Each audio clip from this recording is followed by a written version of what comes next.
नमस्कार, खबरें मध्य प्रदेश की देख रहे हैं आप। मैं हूं आपके साथ प्रशांत कटारे और बुलेटिन की शुरुआत बड़ी खबर के साथ। खबर भोपाल से। बीजेपी दफ्तर में इस वक्त भोपाल में बैठक चल रही है और उपचुनाव को लेकर बताया जा रहा है कि रणनीति पर यह चर्चा हो रही है। प्रदेश अध्यक्ष वीडी शर्मा के साथ इस बैठक में कमल पटेल और तुलसी सिलावट भी मौजूद हैं। सरकार की योजनाओं के प्रचार प्रसार की रणनीति को लेकर ये मंथन चल रहा है। तो ये बड़ी खबर है इस वक्त की भोपाल से। बीजेपी दफ्तर में महत्वपूर्ण बैठक चल रही है। माना जा रहा है कि उपचुनाव को लेकर ये महत्वपूर्ण बैठक है और उपचुनाव के मद्देनजर रणनीति बनाई जा रही है। प्रदेश अध्यक्ष वीडी शर्मा इस बैठक में मौजूद हैं। वीडी शर्मा के साथ मंथन के लिए बैठक में मंत्री कमल पटेल और मंत्री तुलसी सिलावट भी मौजूद हैं।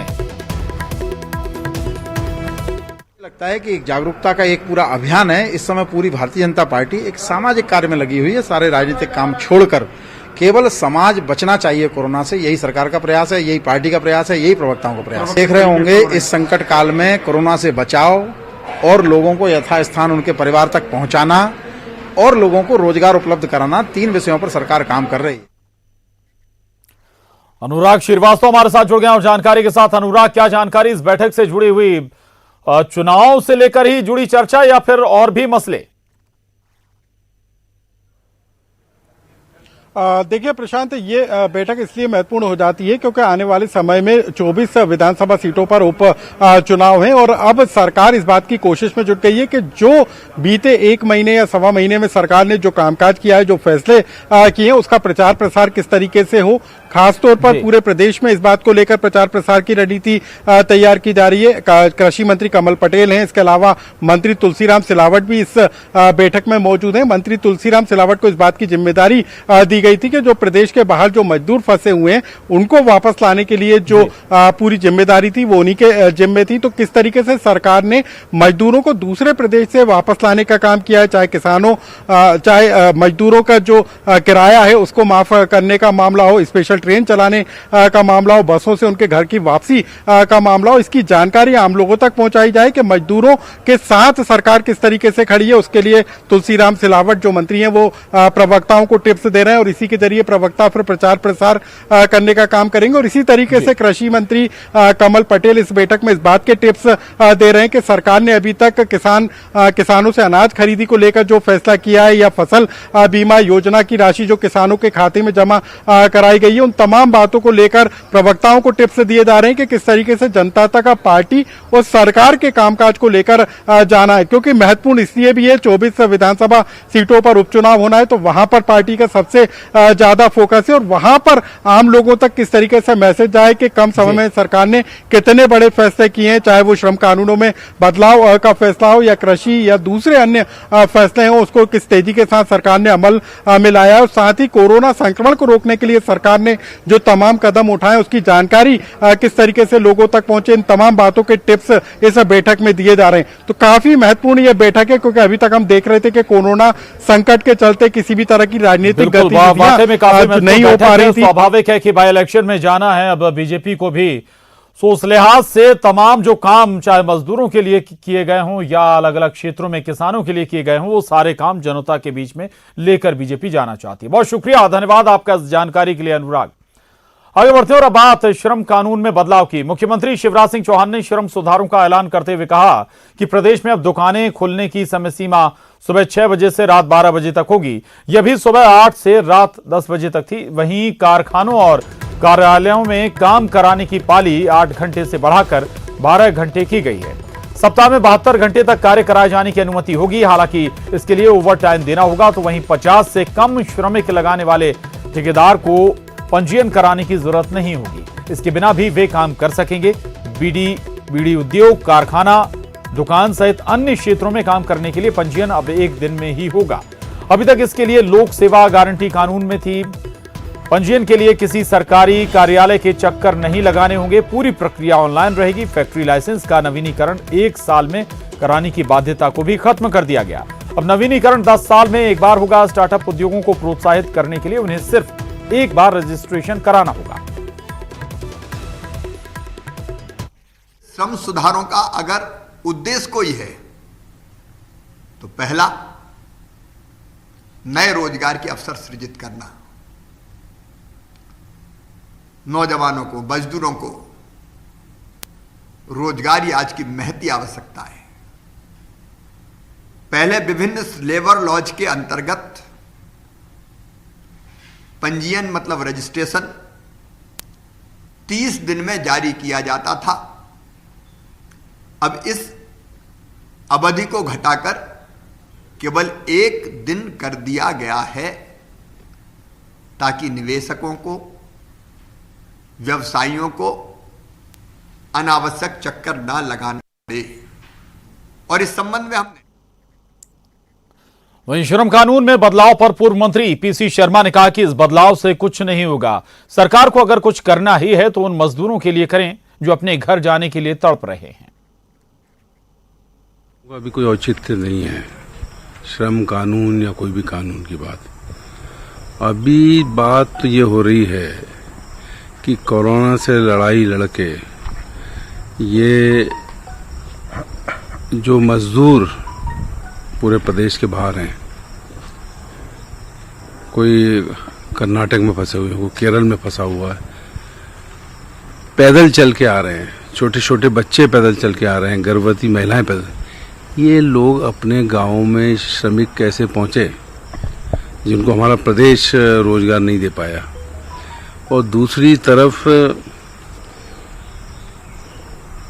ये घर पहुंच जाए और इनको राशन मिले, इनकी खाने की व्यवस्था हो। कोरोना संकट की घड़ी में अपने घरों से दूर फंसे मजदूरों के लिए श्रमिक ट्रेन चलाई जा रही है। लॉकडाउन के दौरान अलग अलग राज्यों में फंसे कई मजदूर अपने जनपद पहुंच गए हैं, तो कई अब भी अपने लौटने का इंतजार कर रहे हैं। प्रदेश के हजारों मजदूरों को भी दिल्ली से उनके राज्य लौटाने की कवायद शुरू की जा चुकी है। आज दिल्ली से प्रदेश के मजदूरों के लिए पहली ट्रेन रवाना होने वाली है। इस ट्रेन में 1200 प्रवासी मजदूर यात्रा करेंगे। ये ट्रेन आज रात प्रवासी मजदूरों को लेकर नई दिल्ली रेलवे स्टेशन से रवाना होगी। इधर ये मजदूर पुलिस की निगरानी में रेलवे स्टेशन पहुंच चुके हैं। इनमें से 221 मजदूर जो राधा स्वामी शेल्टर होम में रखे गए थे, उनको डीटीसी की 15 बसों से रेलवे स्टेशन लाया गया।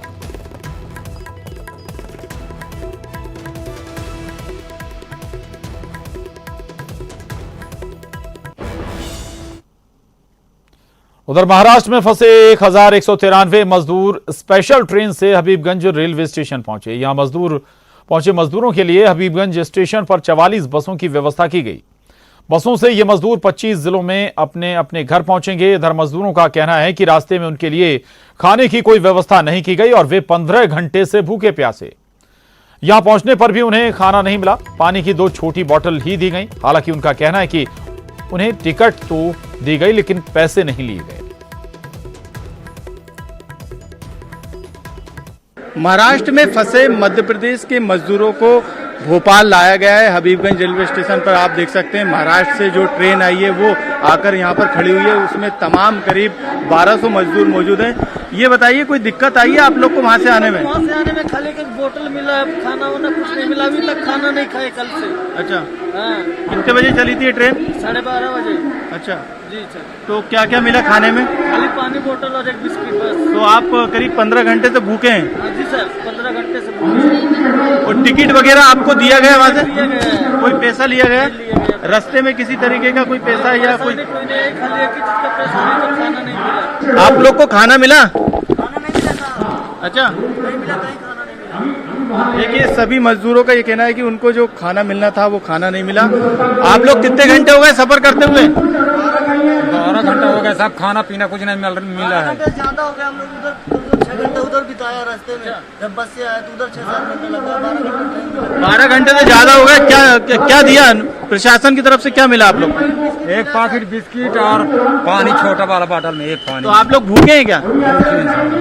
महाराष्ट्र से जब ये मजदूर निकले थे उस दौरान किसी तरीके की व्यवस्था वहां से प्रशासन ने नहीं की। यही कारण है कि इन मजदूरों को 15 घंटे से ज्यादा हो चुका है और ये मजदूर अभी भी भूखे हैं। कैमरामैन संजय नामदेव के साथ मनोज राठौर, न्यूज 18 भोपाल। एक तरफ जहां मजदूर कोरोना संकट की मार झेल रहे हैं, वहीं छात्र भी इससे अछूते नहीं है। कोटा में फंसे छात्रों को लेकर सरकार प्रदेश आ गई, लेकिन विदेशों में फंसे छात्र अब सरकार से प्रदेश वापसी की गुहार लगा रहे हैं। ऐसे एक छात्र चिराग पासवान जो ग्वालियर के रहने वाले हैं, इंग्लैंड में फंसे हैं। चिराग, लीड्स यूनिवर्सिटी में पढ़ाई करने के लिए गए थे। अब एक वीडियो परिवार को भेजकर मदद की मांग की। छात्र ने सरकार से मदद की मांग करते हुए कहा कि उसे यहां से निकालकर गृह जिले भिजवाया जाए। मैं यहाँ 8 महीने पहले आया। नमस्ते आप सभी को, मैं चिराग इसरानी ग्वालियर मध्य प्रदेश इंडिया से हूँ। अभी मैं लीड्स शहर यूनाइटेड किंगडम के देश में रहता हूँ। मैं यहाँ 8 महीने पहले आया था। मैं यहाँ MBA की पढ़ाई के लिए आया हूँ, पर पिछले 2 महीने की वजह से कोविड-19 की वजह से हमारी यूनिवर्सिटी बंद है और पिछले दो महीने से मुझे काफ़ी तकलीफ़ों का सामना करना पड़ रहा है। मैं बिल्कुल अकेला हूँ, मेरे साथ कोई भी नहीं है, मेरा साथ देने वाला कोई भी नहीं है। मैं भारत के प्रधानमंत्री और भारत सरकार से निवेदन करता हूँ, कृपया करके मेरी सहायता करें और मुझे यहाँ से सही सलामत घर पहुँचाएं। मैं आपका कृतज्ञ रहूँगा। धन्यवाद। लंदन के लीड्स शहर में पढ़ता है। वहाँ पे लीड्स यूनिवर्सिटी के नाम से ही यूनिवर्सिटी है, वहाँ पे पढ़ रहा है और सितंबर माह से लेके वहाँ पे वहीं पे गया हुआ है। उसके बाद में यहाँ पे अभी कोविड-19 की वजह से वहाँ पे 2 महीने से उसको परेशानियों का सामना करना पड़ रहा है। दिक्कत साहब, एक तो घर से बाहर नहीं निकल पा रहा और अभी पहले कुछ टाइम पहले ये कुछ भी राशन वगैरह लेके रखा था, अभी जैसे ख़त्म हो जाता तो बाहर निकलने में उसको दिक्कत आ रही है और बंद कमरे में बच्चा एक सहम सा गया है, मतलब यहाँ आना चाहते हैं, यहाँ पे आना चाहता है। उधर आकाश विजयवर्गीय के भीड़ जुटाने वाले मामले में न्यूज 18 की खबर का बड़ा असर हुआ है। कलेक्टर ने इस मामले की जांच के आदेश दिए हैं। मामले की तहकीकात SDM करेंगे। आपको बता दें कि कल इंदौर में विधानसभा संख्या 3 से विधायक आकाश विजयवर्गीय ने लॉकडाउन में बीजेपी कार्यकर्ताओं की बैठक बुलाई थी। इस बैठक में करीब 100 से ज्यादा कार्यकर्ता शामिल हुए थे। बैठक में जहां बीजेपी कार्यकर्ताओं ने सोशल डिस्टेंसिंग का पालन नहीं किया, वहीं कर्फ्यू के नियमों का भी उल्लंघन हुआ।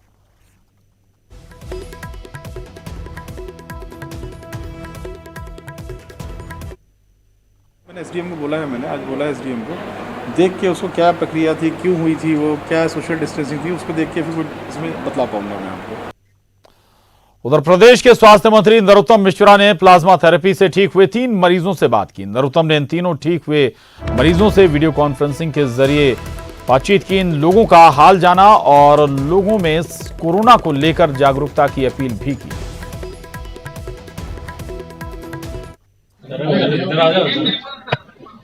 अब आपको अपने अनुभव का लाभ सभी को देना है। जो कोरोना के बारे में भ्रम फैला हुआ है,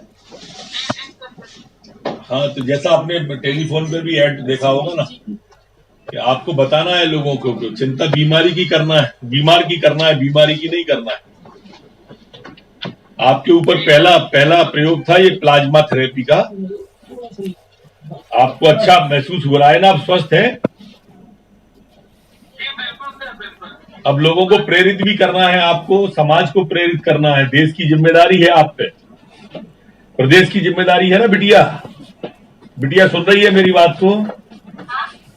मेरी आवाज आ रही है बिटिया? और ब्रेक के बाद अब बात कोरोना की। देश में कोरोना मरीजों की संख्या 53,000 के करीब पहुंच गई है, जबकि दुनिया में 14वें स्थान पर भारत आ पहुंचा है।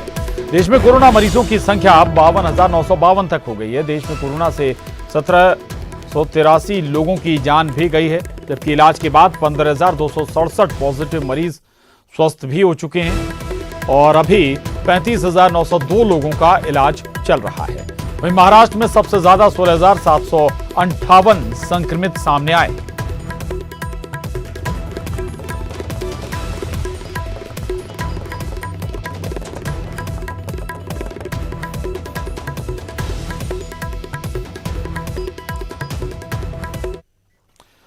और मध्य प्रदेश की बात करें तो 24 घंटे में 71 कोरोना के नए केस सामने आए हैं। मंदसौर में 12, जबलपुर में 5, इंदौर में 18 केस सामने आए। नीमच में 1, धार में 2, भोपाल में 24 नए कोरोना पॉजिटिव मामले निकल कर आए हैं। उज्जैन में 3, सीहोर में 1, जबलपुर में 1, बुरहानपुर में 4 नए मामले। और अभी तक कुल मध्य प्रदेश में कोरोना पॉजिटिव की संख्या 3,269 हो गई है और जिसमें 1,309 लोग स्वस्थ होकर घर वापस जा चुके हैं, जबकि 190 लोगों ने कोरोना संक्रमण के चलते अभी तक जान भी गंवाई है। सबसे ज्यादा संख्या इंदौर में है। इंदौर में 1699 कोरोना पॉजिटिव केस रजिस्टर हुए हैं, सामने आए हैं और इतना ही नहीं 83 की मौत भी हुई है। 625 मरीज स्वस्थ हो चुके हैं इंदौर में। मुरैना में 23 पॉजिटिव केस, 14 स्वस्थ हो गए। उज्जैन में 201 पॉजिटिव मामले सामने आए, 43 की मौत हुई, 62 मरीज स्वस्थ हुए। जबलपुर में 116 कोरोना पॉजिटिव मरीज अभी तक सामने आए, 4 की मौत हुई, 17 मरीज स्वस्थ हुए। भोपाल में 662 कोरोना पीड़ित मरीज अभी तक सामने आए, 20 की मौत हुई, जबकि 364 मरीज स्वस्थ होकर घर वापस जा चुके हैं। ग्वालियर में 11 पॉजिटिव केस आए, 6 मरीज स्वस्थ हुए।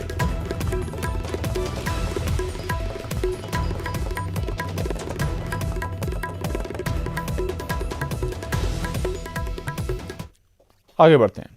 कहते हैं कि बहू किसी भी मायने में बेटी से कम नहीं होती, और जब बहू को बेटी बनाकर सास ससुर ने कन्यादान किया तो समाज के लिए ये एक नजीर बन गई। रतलाम से देखिए ये खास रिपोर्ट।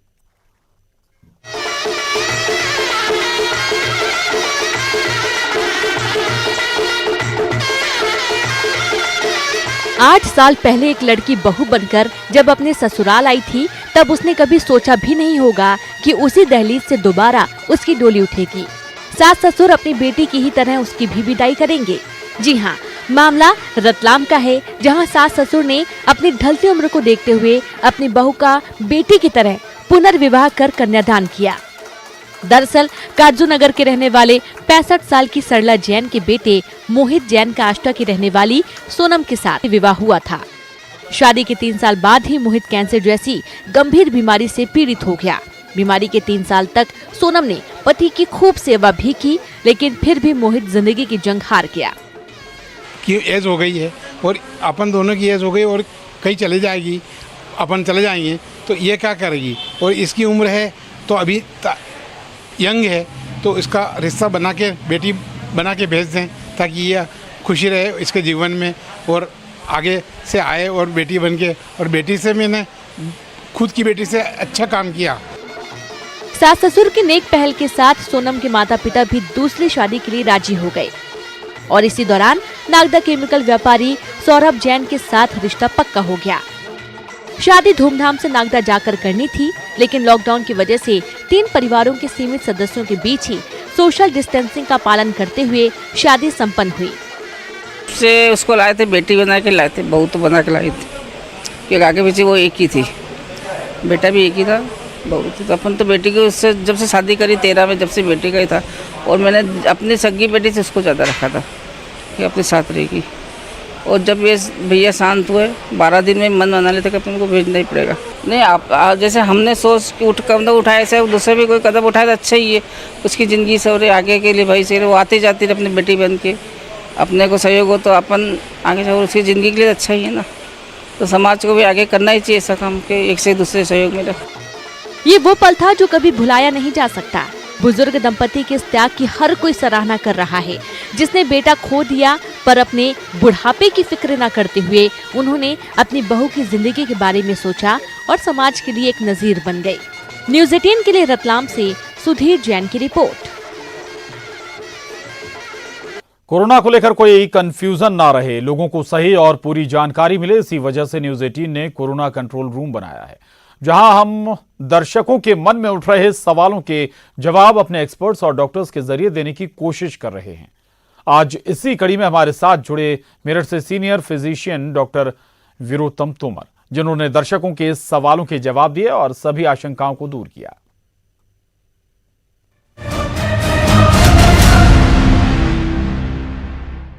हेलो डॉक्टर, मैं शिखा पटना से बोल रही हूँ। मेरा ये सवाल है कि आज के समय में फल, दूध और सब्जी का इस्तेमाल कैसे किया जाए ताकि कोरोना वायरस से बचा जा सके।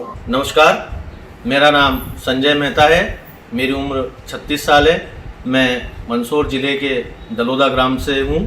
मेरा प्रश्न ये है कि देश में कोरोना वायरस के मरीज की संख्या लगातार बढ़ती जा रही है, ऐसे में खान पीन को लेकर क्या एहतियात बरतना चाहिए, खास करके फल, सब्जी, दूध को लेकर। नमस्कार, मेरा नाम प्रतीक शर्मा है, मैं ग्वालियर से हूँ, मेरी उम्र 25 वर्ष है। कोरोना वायरस के मरीजों की संख्या निरंतर बढ़ती जा रही है।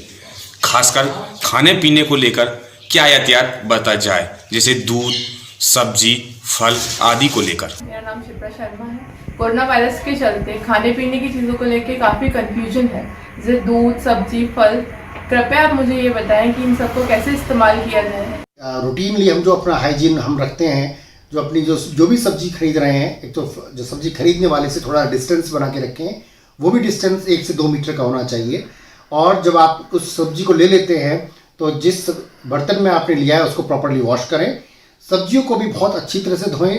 जो पोटेशियम परमैंगनेट आता है थोड़ा सा, उसको जिसमें पिंक हो जाए, एक दो दाना उसका 4-5 लीटर पानी में रखें और उसको उसमें थोड़ी देर के लिए उसको अच्छी तरह से वॉश करके और उसको सुखा लें। उसके बाद सब्जियों को प्रॉपर्ली कच्ची सब्जियों को कम से कम प्रयोग करें खाने में, और उसको पका कर ज़्यादातर खाना जो है उसको खाएं।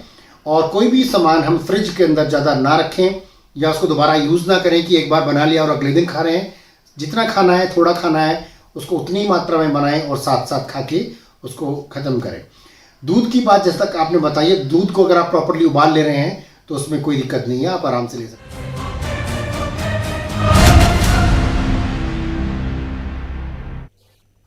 और इसके साथ ही बुलेटिन में बस इतना ही। खबरों का सिलसिला न्यूज़ 18 पर लगातार जारी है।